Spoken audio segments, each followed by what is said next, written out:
अपने सभी संस्कृत मित्रों को डॉक्टर देवेंद्र का प्यार भरा नमस्कार। दोस्तों, स्वागत है आपका अपने YouTube चैनल पर।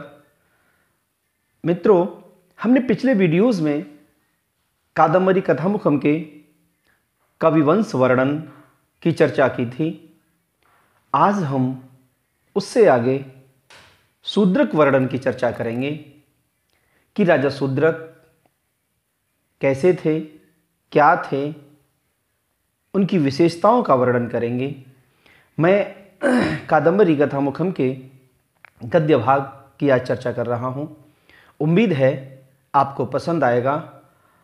एक मेरा आपसे प्रश्न भी है कि मैं राजा शूद्रक की विशेषताओं का वर्णन महाकवि बाणभट्ट ने किया है और कितनी विशेषताएं हैं, आप इसको बताएंगे कि राजा शूद्रक की विशेषताएं कितनी हैं, और अगर सही गणना हो जाए तो कमेंट बॉक्स में लिख के मुझे बताइएगा।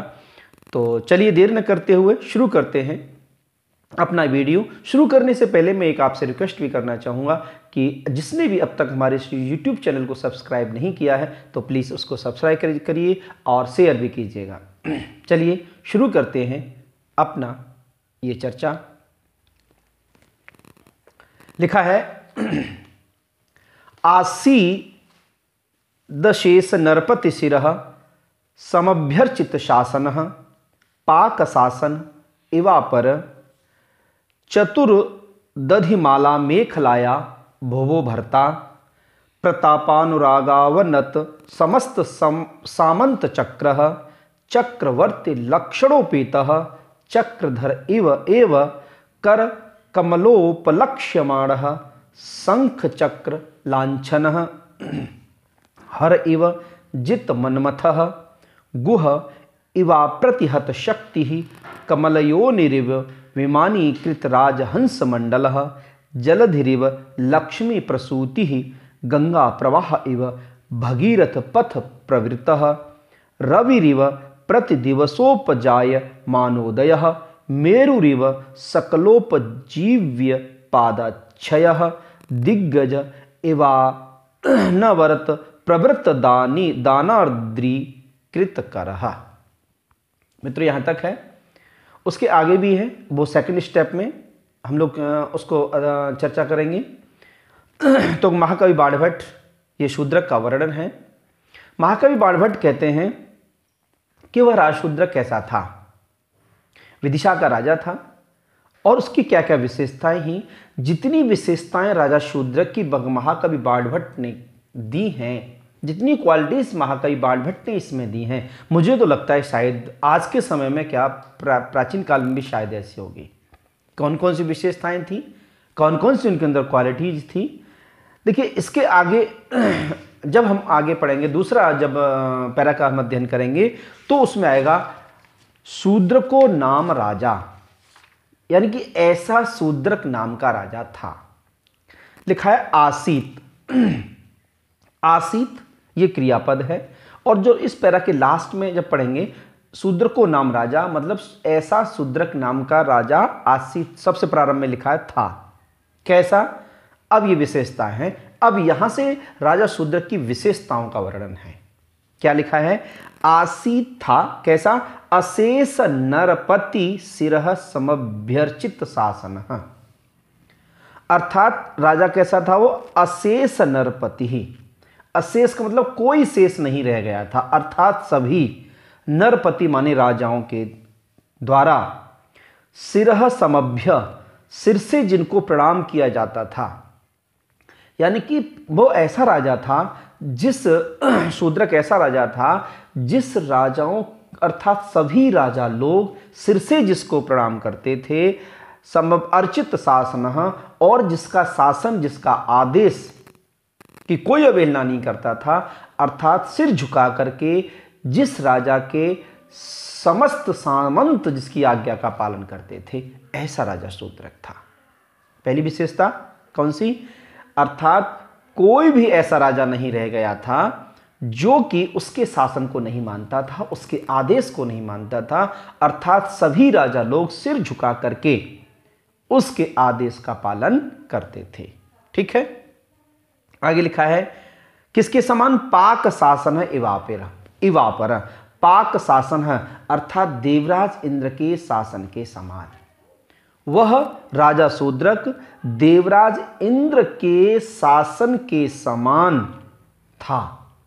जैसे देवराज इंद्र की सभी लोग एक स्वर से, सभी देवता एक स्वर से उसकी बात मानते थे, उसके आदेश का पालन करते थे, उसी प्रकार समस्त सामंत सभी राजा लोग राजा शूद्रक की आज्ञा का पालन करते थे।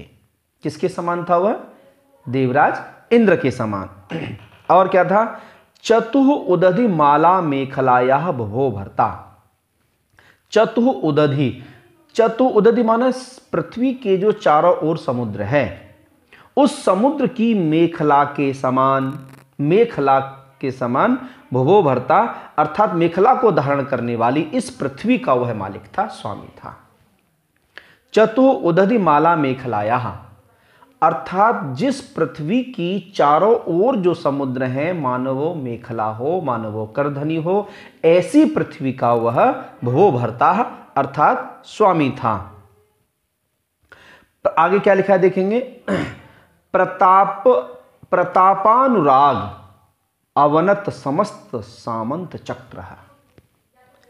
प्रताप अनुराग अवनत अर्थात जिसने अपने प्रताप से अथवा अनुराग अपने प्रेम से समस्त सामंत चक्र, जिसने समस्त सामंत चक्र अर्थात जिसने समस्त सामंतों को अपने वशीभूत कर लिया था। प्रताप अनुराग, कुछ को अपने प्रताप से और कुछ को अपने अनुराग से, प्रेम से। मतलब कहने का यह था कि उसने समस्त राजाओं को अपने अधिकार में कर लिया था, अपने वश में कर लिया था। ऐसा राजा कौन था? शूद्रक था। ठीक है ना? क्या लिखा है? प्रताप अनुराग अवनत समस्त सामंत चक्र अर्थात राजा शूद्रक ऐसा था जिसने अपने प्रताप से अथवा प्रेम से, सभी लोग उसकी बात को मानते थे, चाहे वो प्रताप से, चाहे बल से या प्रेम से, दोनों तरह से, किसी भी तरह से हर व्यक्ति को उसने अपने वश में कर लिया था, चाहे प्रताप और चाहे प्रेम से, अर्थात समस्त सामंतों को जिसने झुका लिया था, अपने वश में कर लिया था। ऐसा राजा शूद्रक था। आगे लिखा है चक्रवर्ती लक्षणोपेतः चक्रधर एव अर्थात चक्रवर्ती लक्षणोपेतः चक्रवर्ती लक्षणों से युक्त था अर्थात एक सम्राट के लक्षणों से युक्त था। किसके समान? चक्रधर एव अर्थात चक्रधारी भगवान विष्णु के समान। भगवान विष्णु के समान वह चक्रवर्ती लक्षणों से युक्त था। जैसे क्या लिखा है? कर कमलोपलक्ष्यमाण शंख चक्र लांछन है। भगवान विष्णु के समान कैसे? आगे लिखा है कर कमलोपलक्ष्यमाण। जैसे भगवान विष्णु अपने हाथों में शंख, चक्र इत्यादि, कमल इत्यादि को धारण करते हैं, जैसे भगवान विष्णु अपने हाथों में क्या क्या धारण करते हैं? कमल, शंख और चक्र धारण करते हैं। उसी प्रकार राजा शूद्रक भी अपने हाथों में कैसे चिन्हों से युक्त था?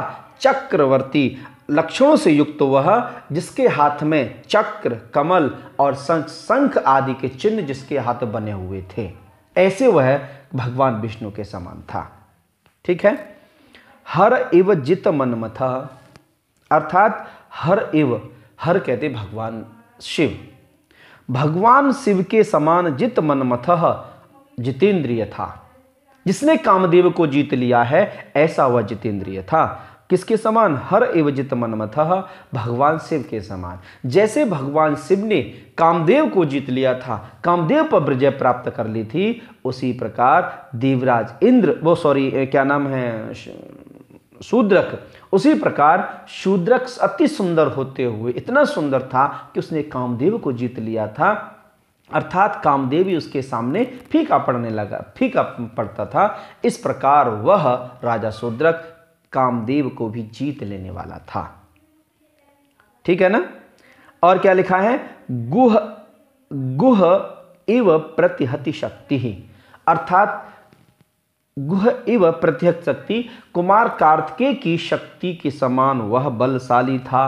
अप्रत्य शक्ति। जैसे कामदेव की जो शक्ति थी उसका उनका जो अस्त्र था उसका नाम था शक्ति। तो इस प्रकार वो जैसे कुमार कार्तिकेय, जैसे कार्तिकेय भगवान अपनी शक्ति के द्वारा क्या करते हैं, शत्रुओं को वश में कर लेते हैं। अपनी शक्ति का प्रयोग जब करते हैं तो दूसरी सामने ऐसी कोई दूसरी शक्ति नहीं होती है। उसी प्रकार वह भी अप्रतिम शक्ति वाला था।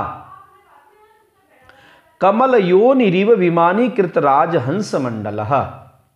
कमल योनि अर्थात जो कि कमल से उत्पन्न हुए हैं, अर्थात भगवान ब्रह्मा जी। भगवान ब्रह्मा जी कमल योनि रिव अर्थात भगवान ब्रह्मा जी के समान विमानीकृत राजहंस मंडल, अर्थात जैसे भगवान ब्रह्मा जी का जो वाहन था उसमें जो राजहंस जुते हुए थे, अर्थात उनके रथ का जो खींचने का काम करते थे वो राजहंस थे। उसी ब्रह्मा जी के समान क्या था, विमानीकृत राजहंस मंडल, अर्थात समस्त राजाओं के समूह का उन्होंने मान भंग कर दिया था, अर्थात मान रहित कर दिया था। ऐसा राजा शूद्रक था।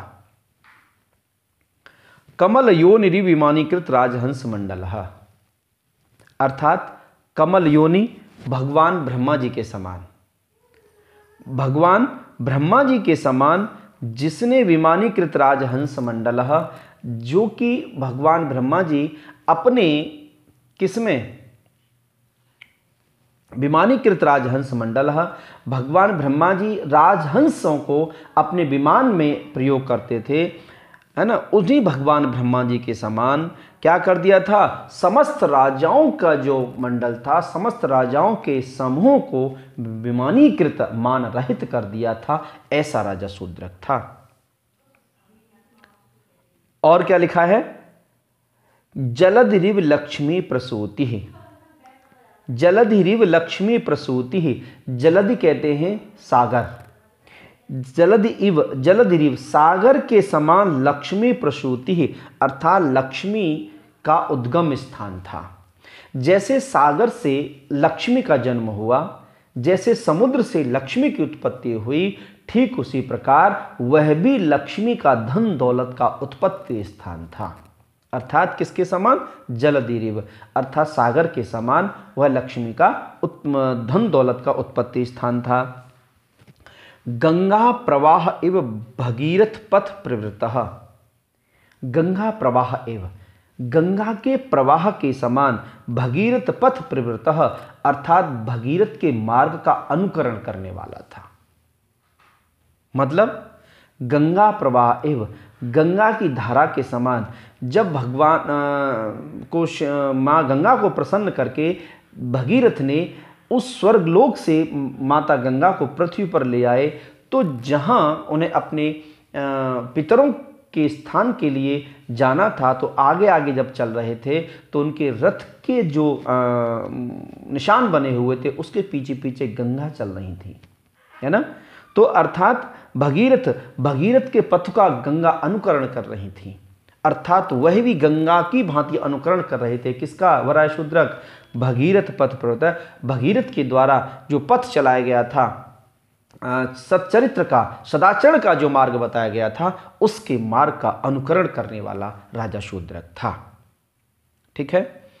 रवि रिव प्रति दिवसोपजाय मानोदय, सूर्य के समान, वह राजा शूद्रक किसके समान था, रवि रिव, सूर्य के समान प्रति दिवसोपजाय मानोदय, जैसे सूर्य उदयाचल से प्रतिदिन उदय होता है, उसी समान वह राजा सूर्य भी प्रतिदिन उन्नति को प्राप्त करता था। अर्थात जैसे सूर्य उदयाचल से फिर जन्म लेता है, उत्पन्न होता है, उदय होता है और फिर उदय होकर के उन्नति को प्राप्त करता चला जाता है सूर्य, उसी प्रकार राजा शूद्रक भी प्रतिदिन निरंतर उन्नति को प्राप्त करने वाला था। और किसके समान, मेरु रिव सकलोपजीव्य पादच्छाया, मेरु, सुमेरु पर्वत के समान। कहते हैं कि सुमेरु पर्वत की छांव में देवता लोग निवास करते हैं, अर्थात अपनी छाया से सुमेरु पर्वत की छाया में जैसे देवता लोग निवास करते हैं, अर्थात उसी प्रकार वह राजा शूद्रक भी कैसा था, मेरु इव, सुमेरु पर्वत के समान क्या करता, सकलोपजीव पादच्छाया, अर्थात अपनी छाया में, अर्थात अपने उनको अपने पाद छाया में, अपने आश्रय में लोगों को पनाह देता था, लोगों की रक्षा करता था। दिग्गज एव अनवरत प्रवृत्त दानाद्रीकृत करह, और वह राजशूद्र कैसा था, दिग्गज एव अर्थात मतवाले हाथी के समान। जैसे मतवाले हाथी की जो कर लिखा ना, आर्द्रीकृत करह, आर्द्रीकृत का मतलब गीले, जिसकी कर माने सूंड और कर माने हाथ। तो राजा जो शूद्रक था उसका हाथ गीला रहता था, इधर दिग्गज मत वाले हाथियों का कर माने सूंड भी गीला रहता था। तो कहते हैं कि जैसे मतवाले हाथी, जब हाथी मतवाला होता है तो उसके गंडस्थल से क्या बहता रहता है, एक मद बहता रहता है, उसकी सूंड, उसी मद के बहने से सारी सूंड कैसी होती है, गीली हो जाती है ना। तो जिस प्रकार मतवाले हाथी की सूंड निरंतर गीली रहती थी, उसी प्रकार राजा शूद्रक का भी जो हाथ था निरंतर गीला रहता था। कैसे गीला रहता था, लिखा है प्रवर्त दान आर्द्रीकृत, दान से, निरंतर दान देने से, दान देने से हाथ कैसे गीला होगा, कि जैसे जब दान दिया जाएगा तो संकल्प लिया जाएगा, है ना। जब संकल्प लिया जाए तो सबसे पहले क्या होगा, उसमें जल ग्रहण किया जाएगा, और बार बार, चूंकि बार बार दान कर रहे थे, बार बार दान करते थे, तो बार बार जल लेना पड़ता था, तो क्या हो जाता, संकल्प के लिए तो हाथ गीला हो जाता था। अर्थात वो किसके समान, दिग्गज एवं मतवाले हाथी के समान कैसे थे, अनवरत निरंतर, जैसे मतवाले हाथी की निरंतर सूंड गीली रहती उसके मध्य जल से, उसी प्रकार दान करते समय संकल्प के रूप में जल लेने से उसका हाथ भी निरंतर गीला रहता था। ऐसा राजा शूद्रक था। इसका मतलब क्या हुआ कि राजा शूद्र निरंतर दान करने वाला था, इतना दानी व्यक्ति था वो। अब यहां तक का एक बार और देख लेते हैं, क्या है राजा शूद्र कैसा था, अशेष नरपत सिर समव्यर्चित शासन, अर्थात राजा शूद्रक अशेष अर्थात सभी राजा लोग सिर झुका करके एक स्वर से देवराज इंद्र के समान उसके आदेश का पालन करते थे। चतुह उदधिमाला मेखला बहुवर्ता, अर्थात जो पृथ्वी चारों ओर समुद्र रूपी मेखला के समान जो पृथ्वी है, उस पृथ्वी का वह स्वामी था। प्रताप अनुराग अवनत समस्त सामंत चक्र, और उसने समस्त सामंतों को, समस्त राजाओं को, किसी को प्रताप से तो किसी को सिर झुका करके अपने अधीन कर लिया था। अर्थात सभी राजा लोग उसकी बात को मानते थे। चक्रवर्ती लक्षणोपेत चक्रधर इव, वह चक्रवर्ती लक्षणों से युक्त था। भगवान चक्रधर, चक्रधारी कौन, भगवान विष्णु के समान। कर कमलोपलक्ष्मण शंकर चक्र लांछन, सामुद्रिक शास्त्र के अनुसार उसके हाथ में क्या था, कमल, शंख और चक्र के चिन्ह बने हुए थे। जैसे भगवान विष्णु अपने हाथ में शंख, चक्र और कमल को धारण करते हैं, उसी प्रकार उसके हाथ में भी शंख, चक्र और कमल के चिन्ह बने हुए थे। ऐसा वह चक्रधर भगवान विष्णु के समान वह राजा शूद्रक था। हर एवं जित मनमतः, और भगवान श्री शंकर के समान, शिव के समान जितेंद्रिय था। जैसे भगवान शिव ने कामदेव को जीत लिया था, उसी प्रकार उस शूद्रक इतना सुंदर था कि कामदेव को भी उसने जीत लिया, अर्थात कामदेव से भी वो सुंदर प्रतीत होता था। इस प्रकार शूद्रक था।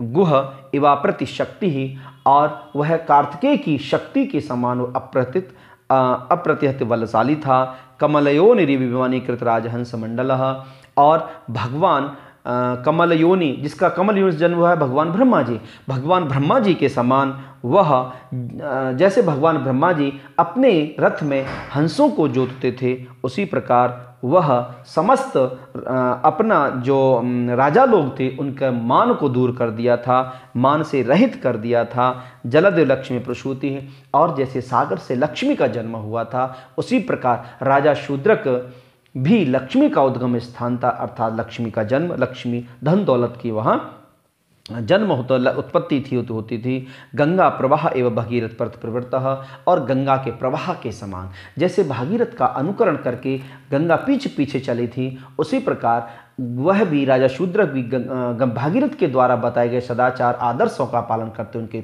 मार्ग का अनुकरण करता था। रवि रिव प्रतिदिवसोपजायमान, और राजा शूद्रक किसके समान था? रवि रिव अर्थात सूर्य के समान, सूर्य के समान प्रतिदिन उदयाचल से उत्पन्न होकर के जैसे सूर्य उन्नति को प्राप्त करता है, ठीक उसी प्रकार राजा शूद्रक भी प्रतिदिन निरंतर उन्नति को प्राप्त करने वाला था, उन्नति को प्राप्त होने वाला था। मेरु सकलोपजीव्य पादच्छायः, और मेरु के समान, सुमेरु पर्वत के समान, जैसे सुमेरु पर सभी देवताओं को आश्रय देने वाला है, अपनी छाया में जिसके सभी देवता निवास करते हैं, उसी प्रकार राजा शूद्रक के आश्रम में भी बहुत से लोग निवास करते थे। दिग्गज इव अनवरत प्रवृत्त दानार्द्रीकृत करह, और मतवाले हाथियों के समान अनवरत लगातार प्रवृत्त, जैसे हाथियों की सूंड निरंतर मज्जल बहने से गीली होती है, उसी प्रकार वह राजा शूद्रक की उन्हीं के समान निरंतर गीले हाथ वाला था, अर्थात दान आदि करने से जिसका हाथ निरंतर गीला रहता था, ऐसा राजा शूद्रक। और आगे भी विशेषताएं हैं, क्या है? अभी बात की फुल स्टॉप नहीं हुआ है, अभी तो आगे भी है, कुछ गद्य भाग और भी है, इसको भी हम लोग पढ़ लेते हैं। और राजा शूद्रक कैसा था? लिखा देखिए, कर्ता महाश्चर्याणाम आहर्ता क्रतूनाम आदर्शः सर्वशास्त्राणाम उत्पत्ति कलानाम कुलभवनम गुणानाम आगमः काव्यामृतरसानाम उदयशैलो मित्रमंडलस्य उत्पातके तु रहित जनस्य प्रवर्तयताम गोष्ठी बंधानाम आश्रयो रसिकानाम प्रत्यादेशो धनुष्मताम धौरेयः साहसिकानाम अग्रणी विदग्धानाम वैनिते इव विनितानंदजनकः वैन इव चापकोट समुत्सारित कला राति कुलाचलो राजा शूद्र को नाम। अब यहाँ वाक्य खत्म हुआ है। राजा ऐसा राजा था। अभी तक जितनी विशेषताएं सुनी हैं उसी में आगे कहते हैं ऐसा राजा था। तो क्या लिखा देखिए, कर्ता महाश्चर्याणाम, अर्थात कर्ता महाश्चर्याणाम, जिसने बड़े बड़े शत्रुओं को पराजित कर दिया था, महान महान आश्चर्यों को जो कोई नहीं कर सकता तो राजा शूद्र करता था, ऐसा राजा था। अर्थात कर्ता महाश्चर्याणाम, अर्थात जो आश्चर्यजनक कार्यों को करने वाला था। आहर्ता क्रतूनाम, अर्थात जो यज्ञों का अनुष्ठान करने वाला था। आहर्ता नाम यज्ञों का, क्रतूनाम आहर्ता क्रतूनाम, अर्थात जो बड़े बड़े यज्ञों का अनुष्ठान करने वाला था। आदर्शः सर्वशास्त्राणाम, समस्त शास्त्रों का, समस्त वांग्मय का वो एक आदर्श था, ऐसा राजा शूद्रक था। उत्पत्ति कलानाम, और कलाएं जो 64 प्रकार की कलाएं बताई गई हैं उनका तो मानो उत्पत्ति स्थान था, मतलब उसके अंदर, राजा शूद्रक के अंदर सारी कलाएं विद्यमान थीं, एक कला विद्यमान नहीं थी, सारी कलाएं विद्यमान थी, ऐसा राजा शूद्रक था। और क्या लिखा है, कुल भवनम गुणानाम, और जो गुण थे उनका तो कुल था, समूह था, कुल भवन समूह था गुणों का। दया, दान, करुणा, प्रेम इत्यादि जो भी मानव के गुण हैं, मानव के विकास के, मानव के व्यक्तित्व विकास के जो गुण हैं, उन गुणों का वह समूह था। कौन? ऐसा राजा शूद्रक था। काव्यामृत रसानाम, काव्यामृत रसानाम, अर्थात जो काव्य के तत्वों के मर्मज्ञ को जानने वाले हैं। अमृत रूपी रस, काव्यामृत रसानाम, अर्थात काव्य के तत्वों को जानने वाले हैं, उनका वह अग्रणी था, उनमें भी वह मुख्य था, ऐसा राजा शूद्रक था। अर्थात जो काव्य हैं, जो काव्य के तत्वों को मर्मज्ञ जानो, उनमें भी अग्रणी था। उदय शैलो मित्रमंडलस्य, मित्रमंडलस्य, मित्र सूर्य अर्थात सूर्य। तो कहते हैं कि जैसे सूर्य उदय काल के समान, अर्थात सूर्य जैसे उदयाचल से उदय होता था, जैसे सूर्य उदयाचल से उदय होता था, उसी प्रकार वह राजा शूद्रक भी अपने मित्र मंडली के लिए उदय काल के समान था। जैसे उदयाचल से सूर्य की उत्पत्ति होती है, ऐसे मित्र मंडली के लिए वह उत्पत्ति स्थान था, अर्थात उदयाचल था। अर्थात मित्र मंडली की अगर उन्नति की बात आती है तो कहां से? राजा शूद्रक से होती थी। और क्या लिखा है? उत्पात केतु अहित जनस्य। अहित जनस्य, हित माने कल्याण, अहित माने बुरा। जो बुरा करने वाले लोग थे, जो बुरा चाहने वाले शत्रु थे, उनके लिए तो वो क्या था? लिखा है इसमें उत्पात केतु, अर्थात विनाश का सूचक था, उल्कापात था उनके लिए। जो बुरा करने वाले शत्रुओं के लिए, शत्रुओं के जैसे जो उल्कापात होता है वो विनाशकारी होता है, उसी प्रकार राजा शूद्रक भी विनाशकारी था। पर किसके लिए? अहित जनस्य। अहित जनस्य का मतलब क्या होता है? जो हितकारी नहीं है, अर्थात जो शत्रु हैं, उन शत्रुओं के लिए वह उल्कापात था। कौन? राजा शूद्रक। और क्या लिखा है? प्रवर्त्यताम गोष्ठी बंधानाम। प्रवर्तम गोष्ठी बंधानाम। और जितनी भी गोष्ठियां होती थी ना, गोष्ठी संगोष्ठियां, सेमिनार्स जो होती थी, जो सेमिनार्स होती थी, जो संगोष्ठियां होती थी, उनका वो आयोजक होता था। चाहे जिस विषय पर संगोष्ठी हो, जिस विषय पर वार्ताक्रम चल रहा हो, जिस विषय पर सेमिनार हो रही हो, उन सभी संगोष्ठियों का वह प्रवर्तक था, आयोजक था, करने वाला था। और क्या लिखा है? आश्रयो रसिका नाम। आश्रय रसिका नाम, जो काव्य के 9 रस हैं, श्रृंगार, करुण, वीर इत्यादि, उन सभी रसों को जानने वाले मर्मज्ञों का भी वह आश्रय था। अभी समझ ली कितनी बड़ी, कितनी क्वालिटीज थी उसके अंदर, गिनते रहो पीछे कितनी होंगी। तो लिखा है कि आश्रयो रसिका नाम, अर्थात कितनी क्वालिटियां हैं आप गिन के बताना, ठीक है ना? और मैं इस वीडियोस के अंत में बताऊंगा कितनी क्वालिटी थी। लिखा है आश्रयो रसिका नाम, अर्थात वह अपने रसिकों का, अर्थात रस के मर्मज्ञ को जानने वालों का आश्रय था। और क्या लिखा है? प्रत्यादेशो धनुष्मताम। धनुष्मताम, और जो धनुर्धारी है ना, जो योद्धा थे, उनमें भी वह अग्रणी था, योद्धाओं में भी वह श्रेष्ठ था। धौर्य साहसिका नाम, और जो साहसी थे उनमें भी वह धौर्य माने सबसे पहले, सबसे प्रमुख था। जो भी जितने भी धौर्य अर्थात साहसी लोग थे, साहसियों में भी वह प्रमुख था। साहसिक जो लोग थे उनमें भी वह अग्रणी था। अग्रणी विदग्धा नाम, और विद्वानों में भी वह मुखिया था। जो विद्वान लोग थे ना, उनमें भी वह अग्रणी था। एक व्यक्ति इतना विद्वान, सारी क्वालिटीज देखिए राजा शूद्रक में थी। विद्वानों में भी अग्रणी था। वैनितेय एव विनितानंद जनक, अर्थात लिखा है वैनितेय एव। वैनितेय एव, वैनितेय ना पक्षीराज गरुण के समान। विनितानंद जनक, विनिता का पुत्र। जो गरुड़राज पक्षी था वो विनिता का पुत्र था।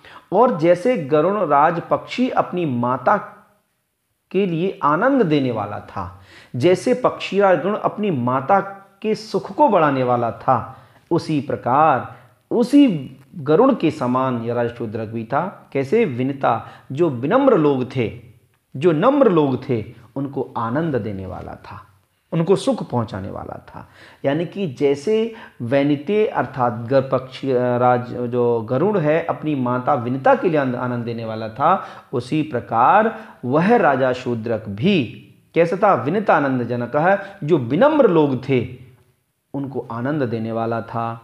वैन्य इव चापकोटि, वैन्य इव चापकोट समुत्सारित सकल कला आराती, आराती कुला चला, अर्थात राजा वैन के पुत्र वैन्य, पृथु, वैन्य के समान, राजा पृथु के समान, जिसने राजा पृथु ने क्या किया था कि अपने शत्रु सभी पर्वतों को विध्वंस कर दिया था, उसी प्रकार राजा पृथु के समान, वैन्य के समान राजा शूद्रक भी था। उसने राजा शूद्रक ने समस्त शत्रु समूहों का विनाश कर दिया था, समस्त शत्रु समूह के कुलों को अस्थिर कर दिया था, विनष्ट कर दिया था। ऐसा राजा शूद्रक था। ठीक है ना? तो कैसा राजा शूद्रक था? जिसने राजा शूद्रक ने पृथु के समान समस्त अपने शत्रुओं का विनाश कर दिया था, ऐसा राजा शूद्रक था। ठीक है ना। एक बार लास्ट में देख लेते हैं फटाफट इसी का। कर्ता महाश्चर्याणाम, वह राजा शूद्रक महान महान बड़े बड़े कार्यों करने वाला था। आहर्ता कर्तूनाम, बड़े बड़े यज्ञों को करने वाला था। आदर्शः सर्वशास्त्राणाम, और सभी शास्त्रों का वह आदर्श था। उत्पत्ति कलानाम, और जो 64 कलाएं उनका तो वह उत्पत्ति स्थान था। कुल भवनम गुणानाम, दया दान आदि जो गुण हैं उन गुणों का वह समूह था। काव्यामृत रसानाम, और काव्य रूपी अमृत के रसों को जानने वाले जो विद्वान है उनका वह आगम मुख्य था। उदय शैलो मित्र मंडल से, और मित्र मंडली के लिए अपने दोस्तों के लिए वह उदयाचल पर्वत के समान था। उत्पात के हेतु अहित जनस्य, और जो अहित करने वाले लोग हैं, जो विनाश करने वाले लोग हैं, उनके लिए तो उल्कापात था। प्रवर्तताम गोष्ठी बंधा नाम, और जितनी भी गोष्ठियाँ होती थीं उनका वह प्रवर्तक था, वही आयोजक था। आश्रयो रसिका नाम, और जो रसिक थे और अर्थ के मर्मज्ञ को जानने वाले थे उनका भी वह आश्रय था। प्रत्यादेशो धनुष्मताम, और जो धनुर्धारी थे उनमें भी वह श्रेष्ठ था। धौर्य साहसिका नाम, साहसी जो लोग थे उनमें भी वह अग्रणी था। अग्रणी विदग्धा नाम, और जो विद्वान लोग थे उनमें भी वह सबसे आगे था। वैनित्य विनीतानंद जनक, और विनीता के समान, पक्षीराज गरुण के समान, पक्षीराज गरुण के समान जैसे विनीता नंद जनक है, अर्थात जैसे पक्षी गरुण अपनी माता को आनंद प्रदान किया था, उसी प्रकार जो विनम्र लोग थे उनको वह आनंद प्रदान करने वाला था। वैन एवं चाप, अर्थात राजा पृथु के समान। चाप कोटि, अर्थात अपने धनुष के अग्रभाग से समस्त असुरों का जिन्होंने विनाश कर दिया था, पर्वत समूह का विनाश कर दिया था, उन्हीं पृथु के समान अर्थात वैन्य के समान राजा शूद्रक भी था। उन्होंने अपने शत्रुओं का विनाश कर दिया था। इस प्रकार का वह शूद्रक नाम का राजा था। ठीक है, बात खत्म। बात यह है कि राजा शूद्रक की इतनी विशेषताएं हैं, इन विशेषताओं को काउंट करिए, गिनिए। यहां पर उपमा अलंकार है, उसके समान, उसके समान, उसके समान। ठीक है ना। तो यहाँ उपमा अलंकार है और इसमें राजा शूद्रक की कितनी विशेषताएं हैं, इन विशेषताओं का आप लोग ध्यान रखिए, क्योंकि ये विशेषताएं किसकी है ये इस तरह से पूछा जा सकता है परीक्षा में। तो चलिए, बहुत बहुत धन्यवाद। फिर मिलते हैं आगे वीडियो लेकर के। इसके बाद हम लोग चर्चा करेंगे, शूद्रक के बाद शुक वर्णन की चर्चा करेंगे। अब देखो बहुत सारा इसमें है, चांडल कन्या का वर्णन कर सकते हैं, चांडल कन्या का वर्णन करेंगे, इसमें बहुत है, लेकिन मुख्य मुख्य स्टार्टिंग के हम लोग कुछ अध्ययन कर लेते हैं, बाकी का फिर बाद में देखा जाएगा। ठीक है ना। चलिए, तब तक के लिए सभी को नमस्कार, धन्यवाद।